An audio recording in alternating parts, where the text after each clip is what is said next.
Rising on the PS5, something that I really was looking forward to, and it's finally happened.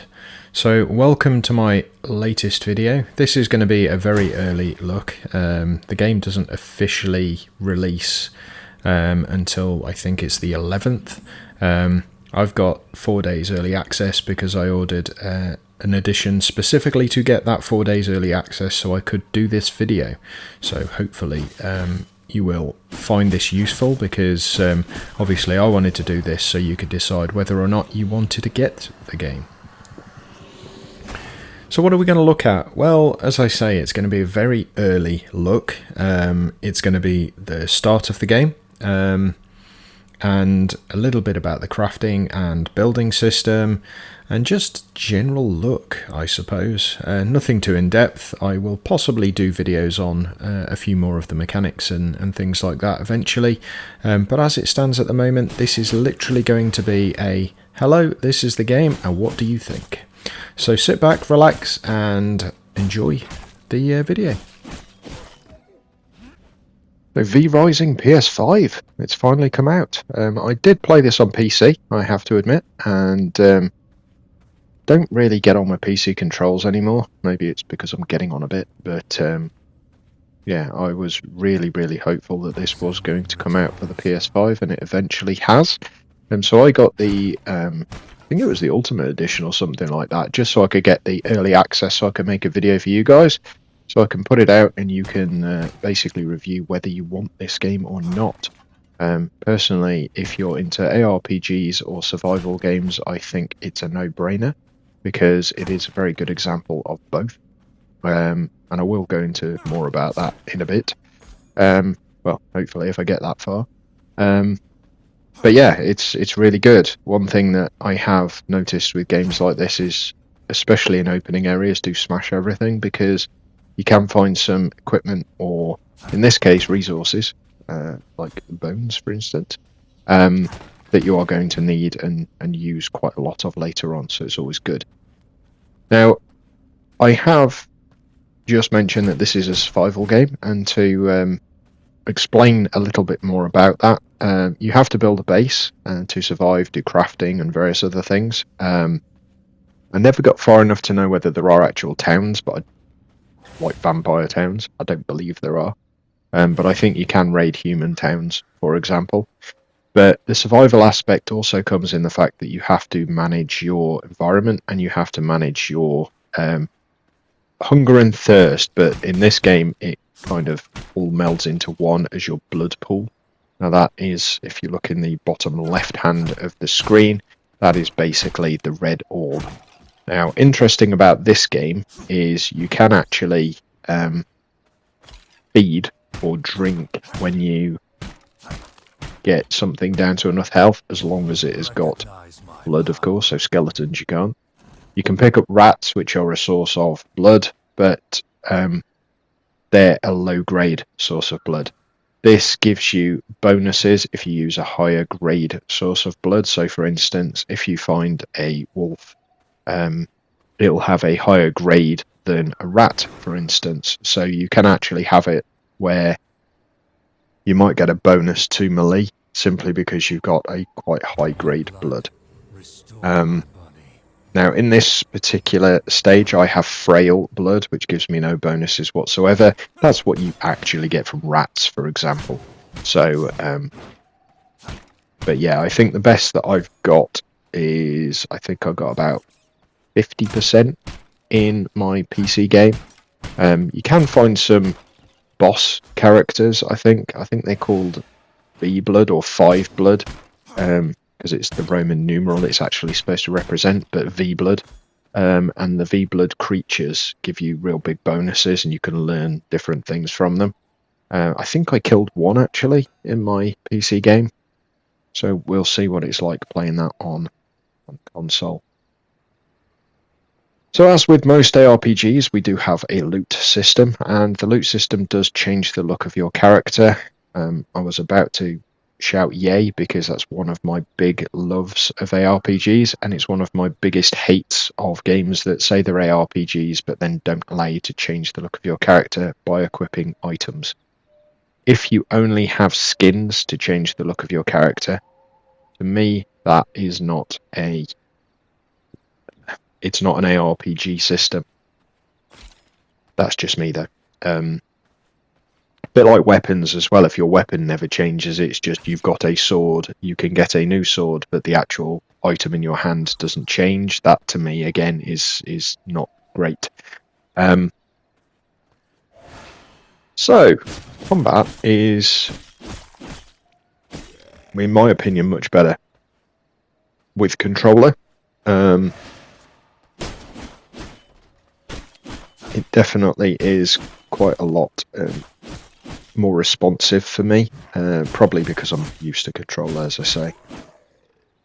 But don't forget to pick up the stuff on the floor. When you get certain tasks to do in this game, and they appear in the top left-hand corner of the screen. So currently hit enemies using Shadow Bolt. So we aim and then we let go to cast it. So that's quite good. And then once you've completed all of those objectives, it unlocks extra things. So it could be building materials, it could be extra craftables. So the sword, for instance, was because I completed an objective. It's the way they actually do it in this game. Now, I cannot remember, and to be honest, I don't think I actually did learn new spells. That's basically it.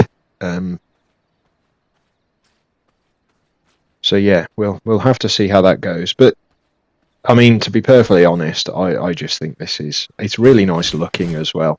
It's very smooth combat. The environments are not all destructible, but because it's a survival style game, you can see that the tree is flashing as I hit it. So I can actually gather wood and stuff off that. If I carried on hitting it enough, the tree would actually get cut down, which is also a nice thing. You can basically smash headstones and all things like that.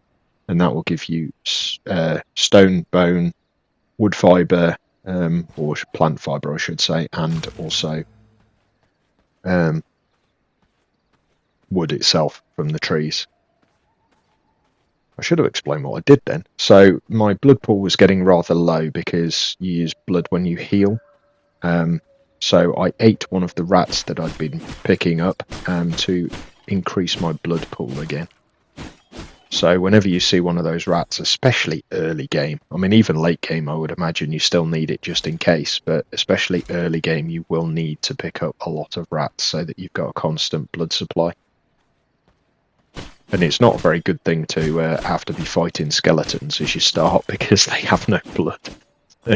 You're kind of limited on what you can do in that respect.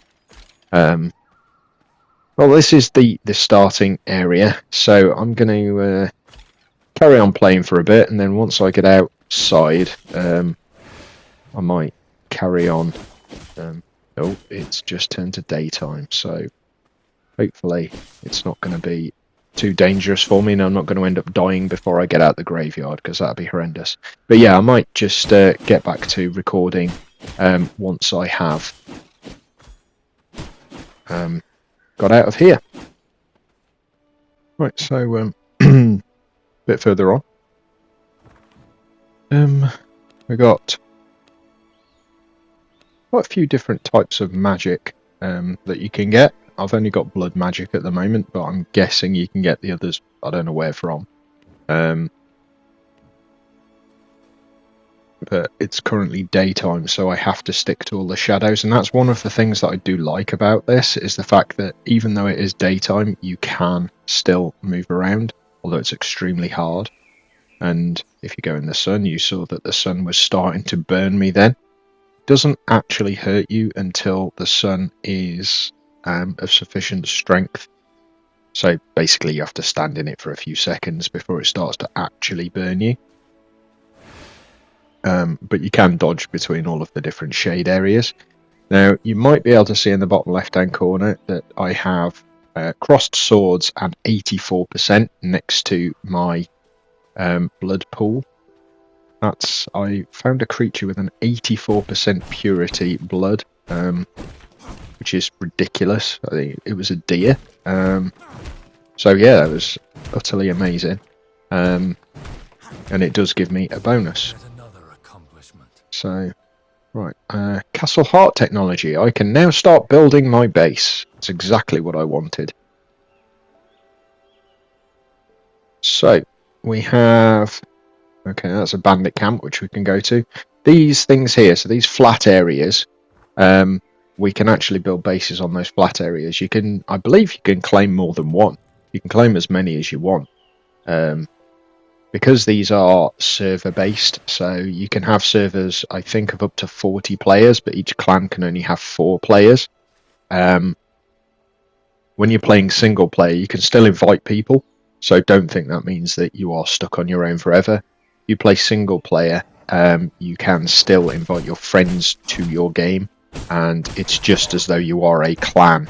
That's it. It's not. There's nothing more sinister than that, basically. Really wish that sun would go, because I can't really get to the base area until it has gone. From my veins, I rejuvenate. I think my face is covering the actual clock, which is right next to the mini-map at the top, unfortunately, but it's just going from sun to moon. There you go, the moon is rising. So as soon as it says that, we can go and go back out. So you saw then it said feed 2%, so that was basically you could feed on it, but it would change your blood to a 2% quality. I definitely want to do that. Don't want to do that, I should say, because I currently have quite a lot of blood left, so it's absolutely pointless to dilute my blood with worse stuff when I don't really need to feed off it. Get a load of... Now I can build my base, I need to get as many resources as possible. Now, I did get killed just around here because there was a creature that was level 26 just wandering around this region, so it was actually, if I turned right just down these steps, that would take me to it, so I'm going to go left so I can avoid the blooming thing. There was something even worse as well. It just had a skull next to its health bar, and it was absolutely massive. It just looked like a load of wood with a big mouth, so, but not in a tree form. It was more like crawling along the floor. It was really odd. Never saw it in my PC playthrough at all, so not sure what's going on with that one.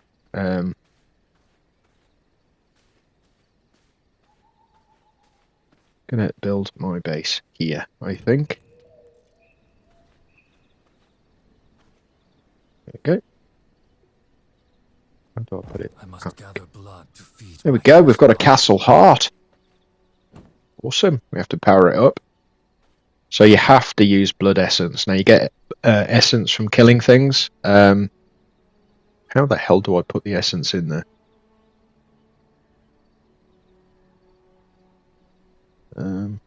How do I go across to my inventory?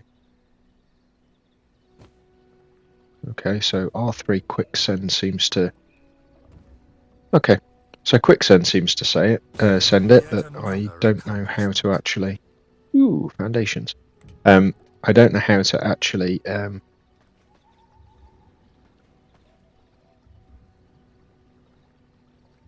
Great. Need to go destroying stuff.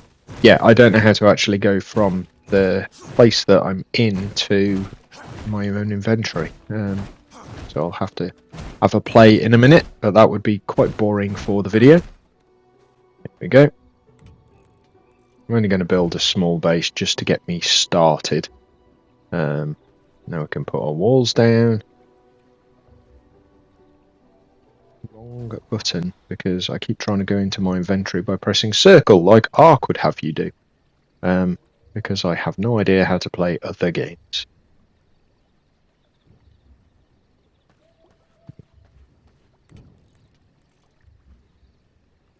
Well, the hell do I... Oh, press down. Okay. That kind of makes sense. Missing materials. What materials am I missing? Oh, okay, that one's stone, so I've got 1286 out of 120. The wall's in the way. God's sake.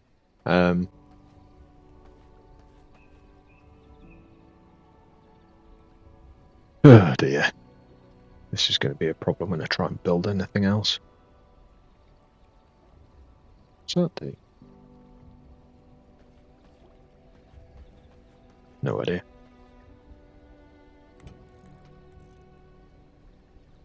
Oh, wood. I'm missing wood. That's planks. Yeah, I'm missing wood. 35 out of 150 and 35 out of 180. So that's outside for more wood gathering.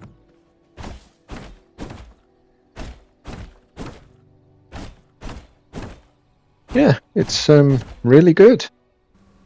So I'm going to leave the video there. We could spend a long time having a look at building, etc. But I want to save that for later videos. We can kind of see that I have put some more stuff in my base, but I thought I'd go out on some later gameplay. Yes, what can I say about V-Rising other than my initial comment when I first started this video about if you're interested in ARPGs or survival games, you should get this game, still holds true. This is a brilliant example of both of those genres.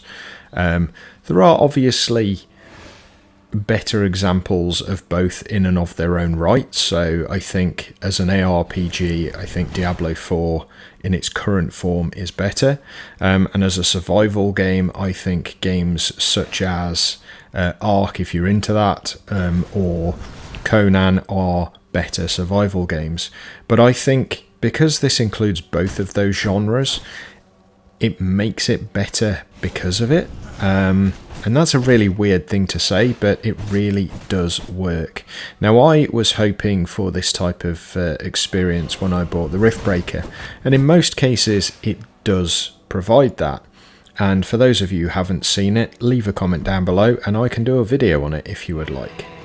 But yeah, this has just got all of the things which make those genres excellent. The ARPG, the combat and the spells, etc. are really good, and as far as the survival bit, monitoring your thirst, I suppose is the best way of putting it, your blood pool, managing when you can actually go out in the moonlight rather than the sunlight, leveling up your spells, equipping new gear, all of that sort of thing just makes for a really engaging game. I love isometric games. Don't ask me why, because in reality my brain is telling me I should prefer third person or first person games, but I've always liked the isometric viewpoint, and any game in that genre just really interests me. Maybe because I started gaming when gaming was really in its infancy, and some of the first real 3D games that I played, or pseudo 3D games, were the Diablo games.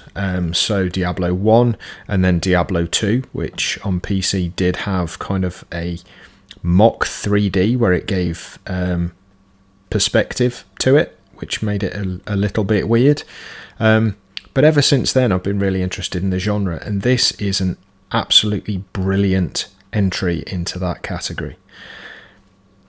The environments are lovely. The character models, because they're far away from you, are pretty decent. I didn't go through the character customizer in this particular video, but I can do that later if you are interested in seeing that. But overall, I think it's an extremely good package. It's so far in a few hours gameplay, I haven't had any bugs, apart from the bug that I'm fighting on screen, which I think is a kind of spider.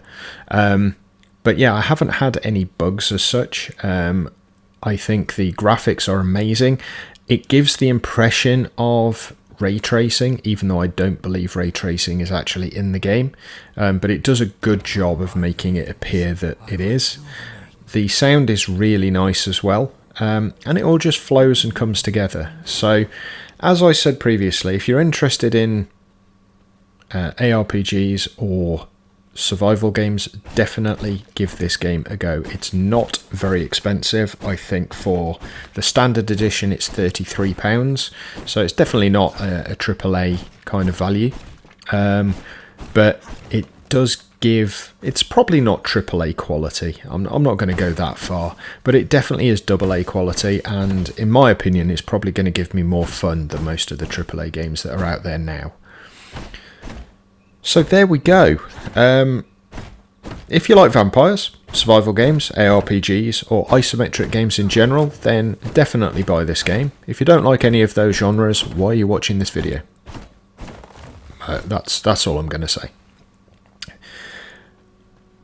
But I'm going to leave the video there. Thank you very, very much for watching. I really do appreciate it. I know the channel is only small currently, and any sharing of this video, any mentioning it to your friends, would really, really help. If you're not subscribed so far, then please make sure you do subscribe. It really does help the channel out. Leave me a comment down below. Let me know what you think of this video, what sort of things you'd like to see in my next video, whether you want to see a different game entirely, whether you want more in this game. That will again really help me out, because I really do need to know what you guys are interested in. My view count for my subscriber base is actually quite low, so it would be interesting to know why that is, so to speak. Also, you know, please do click the like button. The more interaction my videos get, the more they're recommended to people, so that's essential as well. Well guys, I really, really do appreciate your views, as I've just said, and I do look forward to seeing you for my next video very soon. You all take care. Bye for now.